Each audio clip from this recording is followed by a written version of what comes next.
week so that they deliver, because they are within a couple hours of us, so they have a delivery route, which is really nice. I really like when they just bring the live fish right to my doorstep and they don't have to be shipped. They had to order a big pallet of UNS stuff, and so I ordered on the off week. And because I got blackworms and feeder shrimp and some more sensitive stuff, I just thought it'd be better to drive up and get them, because it's only about 2 hours. And my employee is running the store today, which is normally what they do anyway, but I guess I don't have anything better to do. This is like, takes top priority over like listing stuff on the website, which I need to do, so.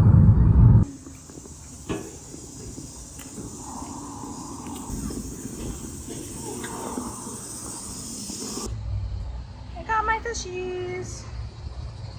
I'm in the passenger seat now. Jeremy is driving. Thank you for coming. It's about 2 hours there and 2 hours back, so it definitely takes a good chunk of time. But we have the fish. They're in the car. We did go over and stop at my parents' house because they live super close to the wholesaler.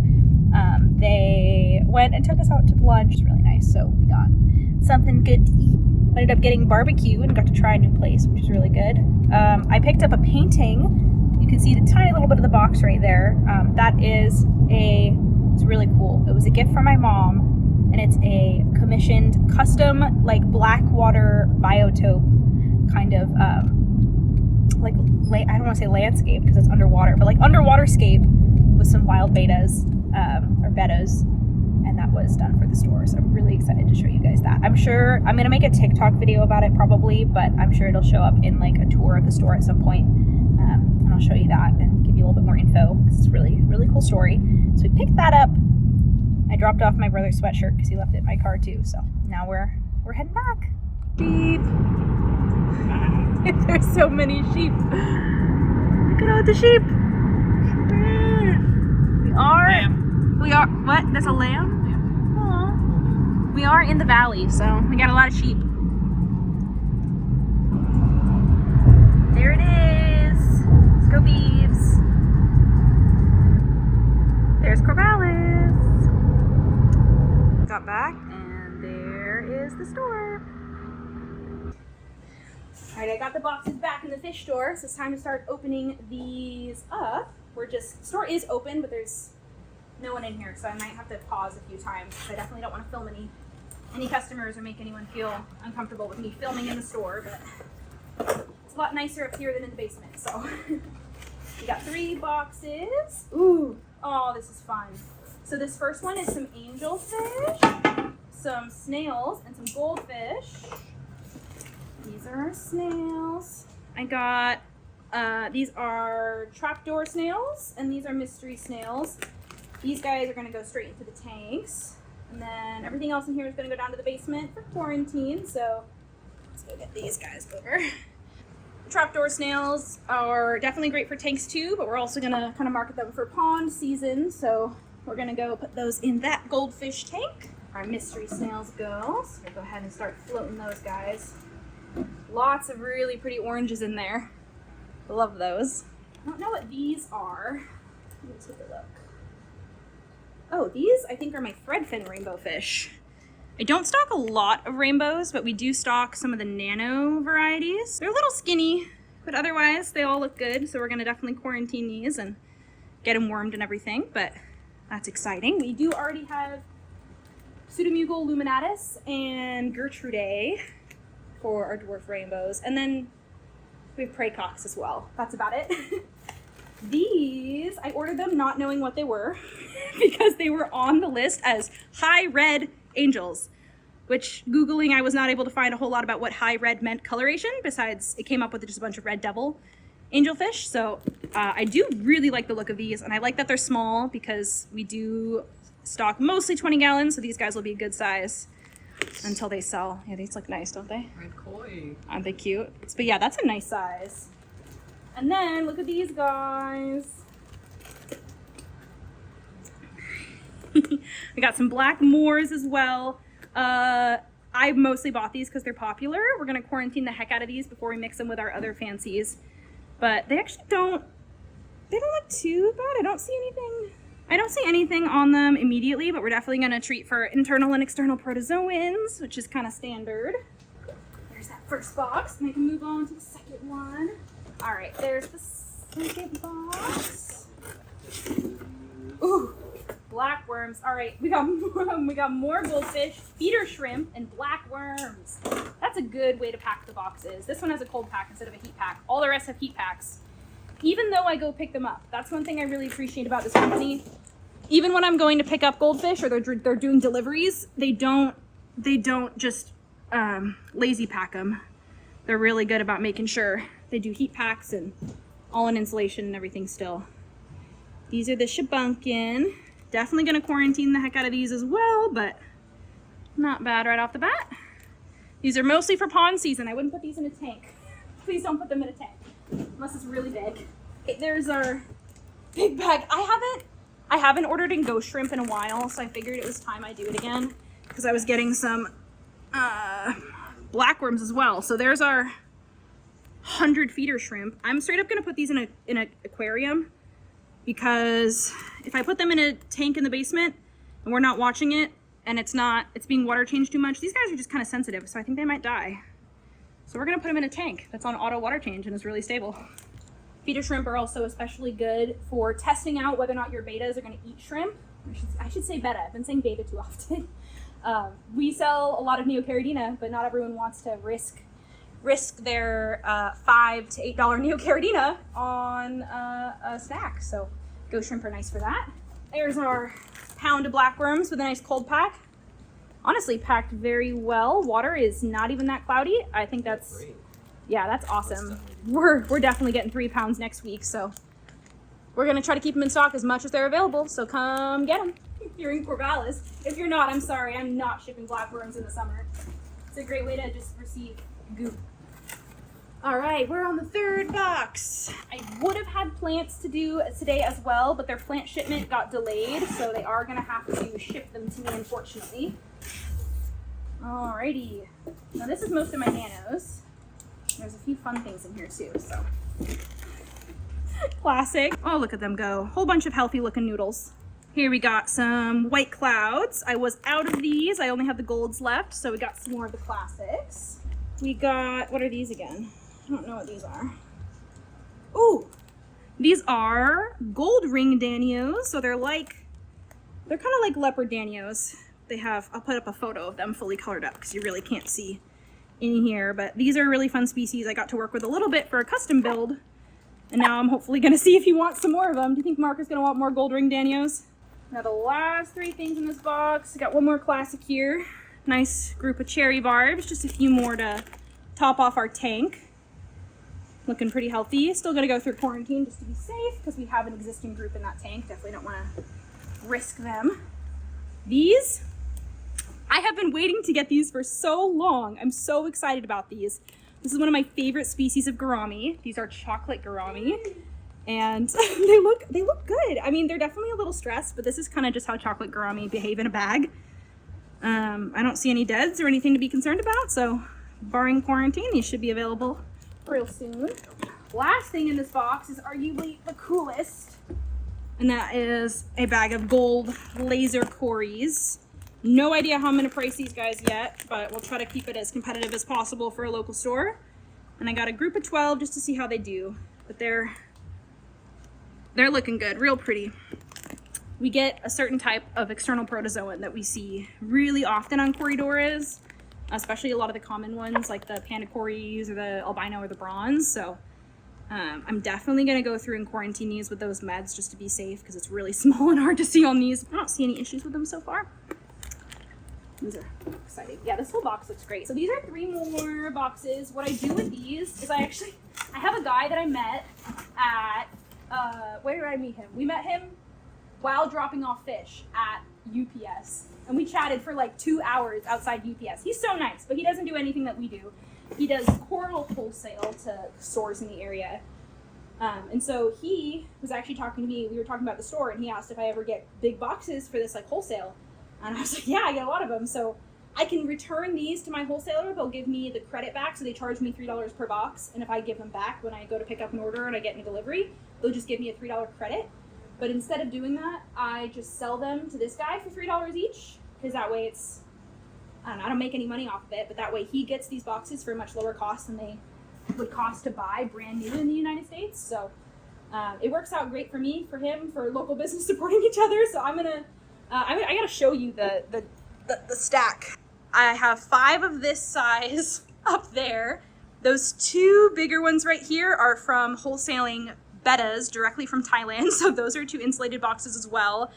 These 3 over here are all product overstock. And then I also have 1 more of these in the background. So total, I have 11 boxes for him. I have 9 of these smaller ones and 2 of the bigger ones. So I gotta text him to see if he can come buy all those boxes soon. But I think he wants them. So I'm gonna save them.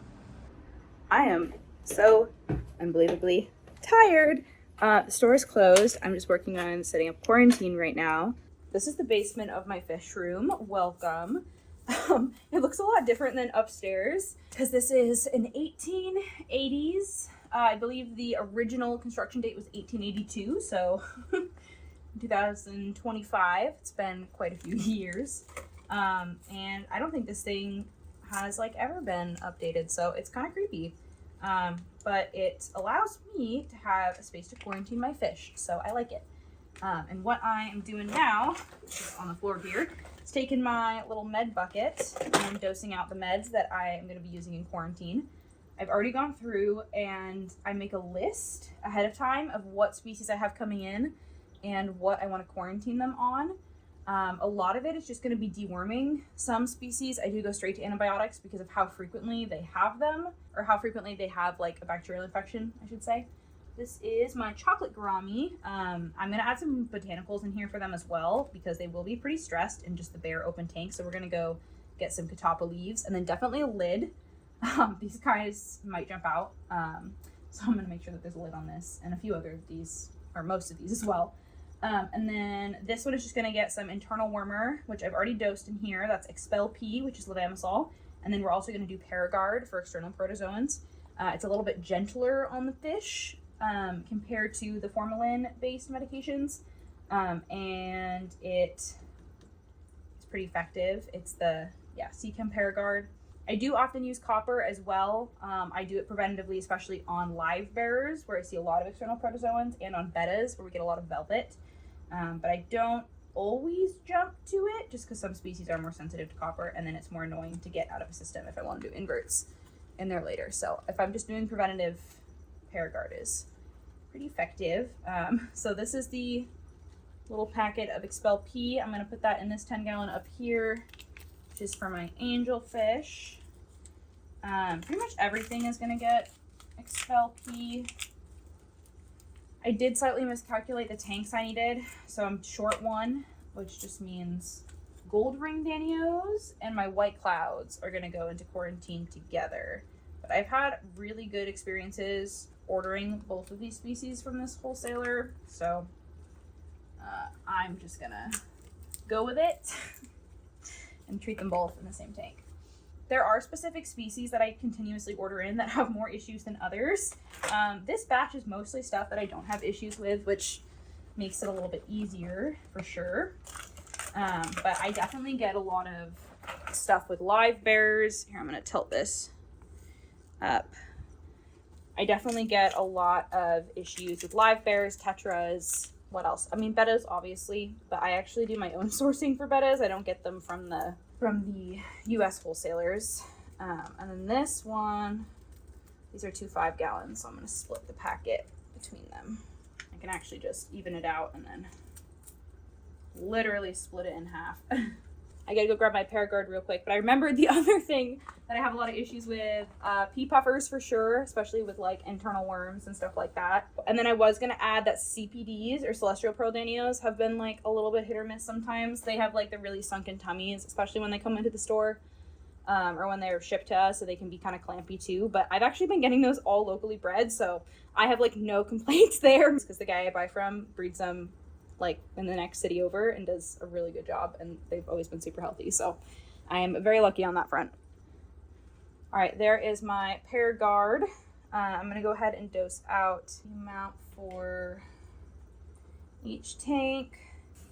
All right, so all the fish are in the quarantine tanks. I'm just still waiting on the goldfish. I'm just doing a water change on their tub before I put them back in there. So I got the meds in there. I got lids on so they don't jump, even if they're literally just styrofoam. Keeps them from jumping out. Sponge filters, heaters, all that good stuff. And we are going to come back tomorrow. I'm going to bring you guys with me, and we're just going to see what's alive, what's dead, what's looking good. I don't really have too much I'm worried about. I would say these guys are like on the most skinny side / sensitive side. So like there's like one little guy sitting at the bottom over there, not moving around too much. I put them in pretty recently, so that's not to be too worried about. Besides that, everyone looks pretty active, so we'll see if that guy makes it. Cherry barbs are looking good, swimming around, pretty active. Same with those angelfish. And then these are the minnows and the danios.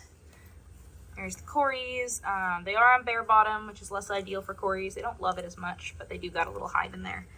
And then I just got to grab some botanicals for the chocolate gourami still. But I put the opaque lid on them, so they'd be a little more comfortable. So I'm going to finish up the goldfish, and then I'll see you guys in the morning. And we will go see how these guys did overnight. It is the next day, and we're back at the store. Morning. It's not the morning anymore. Oh, look!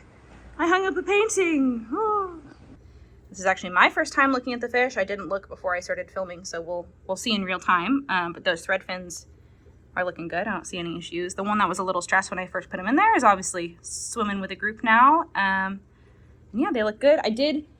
This is kind of interesting because I did these 2 5-gallons. There's no heaters in here. I did them on a heat mat, and there's a temp probe in there, and it looks like they're staying at 79. So it seems like that works. Good to know. All the 10 gallons have individual heaters, though. I don't think the heat mat would help too much with that. But it got 1, 2, 3, 4, 5, 6. All the angels. Let's see if we can get that to focus. All the angels are looking good. Over here we have the danios and the white clouds. I should probably put the little spout on this bubbler because you can see the difference. Yeah, no, they look good. They definitely look healthy and active. Down here, really hope these guys are all doing good because they, even wholesale, are pretty expensive. These are the gold laser cories. So far, I don't see any deads or any issues. They're looking okay. So there's them. Oh, it's not focusing. There's those guys chilling a little bit. So if you're looking for gold laser cories near Corvallis, come check them out. Now the most sensitive thing is probably these chocolate gourami. They just tend to be a little bit more temperamental, but I don't see any issues. They're looking fine. There's a couple that are kind of near, hanging out at the bottom. A bunch of them are hanging out at the surface because I put some almond leaves in here, so they're hanging out near those almond leaves. There's one like right there. But yeah, I'd say the shipment so far is looking pretty good. I'm not really particularly worried about any of these fish. I'll grab a light on some of them just to make sure. Sometimes it's kind of hard to see things without a light. But yeah. And then this is the goldfish one. We got a big sponge in there. And there's some shibunkin and the moors. This one is not heated, but this basement is still in the 70s, so it's like not super cold still. So that is the end of our unboxing. We got our fish, they're unboxed, they're in quarantine, and once they're done with quarantine, they'll be going into those tanks back there. My job for the rest of the day is just to work at the store, so I'm gonna go do that. I actually have a UNS delivery today, which is gonna be pretty fun. There's a bunch of really cool stuff on that pallet. I do a weekly newsletter for our retail store because we're getting new stuff in so often. I wanted to be able to have like a way that local hobbyists who want to kind of get the latest updates on what we have in stock can kind of get those notifications without us having to like individually call people. It works really, really well. I actually highly recommend other local stores implement this. It's been like I'm just in the first year of doing this, and I think it's going to be really, really helpful. Rather than having to post online when we have new stuff and have people like turn on post notifications and then go see your page, I just sent out a weekly newsletter. Any local customers who want to get those notifications, they just sign up on our website, and then once a week I send out an update of what we have coming in, what we have in the store that's looking good, any sort of promos, deals, specials that we have, or sales. And it also lets me put out the call for like custom orders. So like, let's say I'm doing a UNS order, if someone wants to custom order in like a bigger tank or a stand or something like that we don't always carry in the store. It gives me kind of like a way to notify people that, you know, if they need a custom order, that when to get it in before we get the shipment in.